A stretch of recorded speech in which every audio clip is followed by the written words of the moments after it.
Profitant de leur mission parlementaire dans le Lualaba, les honorables députés nationaux membres de la Commission Aménagement du territoire, infrastructure et nouvelles technologies de l'information et de la communication ont visité quelques ouvrages réalisés et en cours de réalisation par le gouvernement provincial sous les explications du ministre provincial des infrastructures et travaux publics, urbanisme et habitat et aménagement du territoire, Moïse Moukepe Kailou. La délégation de ces élus nationaux a débuté sa visite à la bypass ouest longue de 39 km dont les travaux sont en cours d'exécution. Ce gigantesque projet initié par le gouvernement Masuka vise à désengorger la ville d'Ekolozi contre les passages des camions poids lourds qui sont souvent à la base de la dégradation précoce de la voirie urbaine. Via notre rocade où les différents bypass font des connexions maintenant vers les sorties. Ici c'est la sortie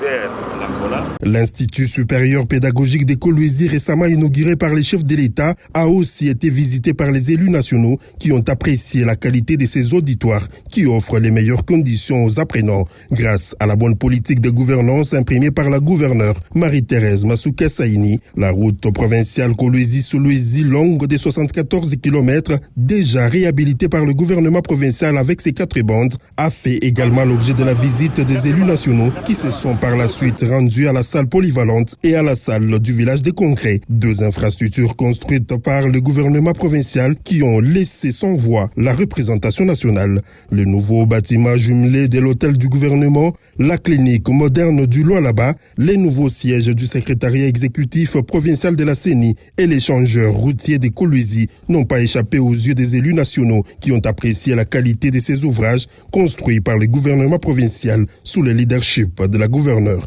Marie-Thérèse Masuka Saini. Le ministre provincial des infrastructures et travaux publics, urbanisme et habitat et aménagement du territoire, Moïse Moukepe Kailou, qui se faisait accompagner dans cette ronde des projets par le conseiller en communication de la gouverneure Josué Muyumba Nyenge, a conduit les députés nationaux à la nouvelle aérogare modulaire de l'aéroport de Kolwezi. Ces membres de la commission aménagement du territoire, infrastructure et nouvelles technologies de l'information et de la communication ont reçu des explications claires sur les fonctionnements de ces joyaux architecturaux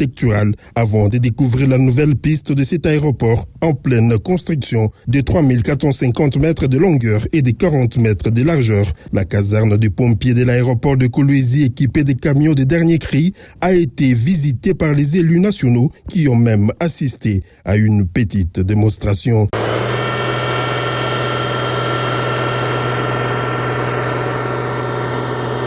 Le nouveau bâtiment de l'université moderne de Kolwezi en pleine construction et le nouveau siège de la Dernoflou ont constitué la dernière étape de la visite de ces élus nationaux qui ont encouragé le gouvernement provincial à continuer sur cette lancée pour développer davantage la province du Lualaba.